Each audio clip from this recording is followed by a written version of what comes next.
ଗାଁ ଗହଳିରେ ଥିବା କିଛି ଲୋକ ଭାବନ୍ତି କି ଡାଇବେଟିସ୍ ହୋଇଗଲେ ଆମ ପାଖରେ ଅର୍ଥ ନାହିଁ। ଆମେ କେମିତି ଏହାର ପ୍ରତିକାର କରିବୁ, କେମିତି ଆମେ ଏଠୁ ବର୍ତ୍ତିବୁ। ତ ସେଥିରେ କିଛି ଚିନ୍ତିତ ହେବାର କାରଣ ନାହିଁ, କାହିଁକିନା ଆପଣ ଗାଁ ଗହଳିରେ ଆପଣ ପାଇଯିବେ ଗୁଲମାରି ଗଛ।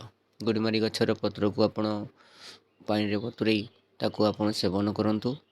ଏବଂ ଆପଣ ଜାଣିଥିବେ ଆମର ଗୋଟେ ଅଛି ଯେଉଁ ଲୋକମାନେ ବ୍ୟବହାର କରନ୍ତି ମହୁଲ ଗଛ। ମହୁଲ ଗଛର ଆପଣ ଯେଉଁ ମଳାଙ୍ଗ ଅଛି ସେ ମଳାଙ୍ଗକୁ ବତୁରେଇବେ। ବତୁରେଇଲା ପରେ ଯେଉଁ ପାଣିଟା ଆପଣ ପିଇବେ ମର୍ଣ୍ଣିଂରେ ଉଠିକି ଆପଣ ପିଇପାରିବେ। ତା ସହିତ ଆପଣ ଜାମୁକୋଳି ଗଛର ମଞ୍ଜିକୁ ଆପଣ ଗ୍ରାଇଣ୍ଡ କରିକି ଶୁଖେଇକି ଗ୍ରାଇଣ୍ଡ କରିଦେବେ। ତା ସହିତ ଆପଣ ମେଥିକୁ ବ୍ୟବହାର କରିପାରିବେ। ତ ତା ଦ୍ୱାରା ଆପଣ ଡାଇବେଟିସ୍ର ନିୟନ୍ତ୍ରଣରେ ରହିପାରିବେ। ଆଉ ଆପଣ ଭାତ ଖାଆନ୍ତୁ ନାହିଁ, ଭାତ ଅଳ୍ପ ଖାଇବେ, ରୁଟିକୁ ବେଶୀ ଗୁରୁତ୍ୱ ଦିଅନ୍ତୁ।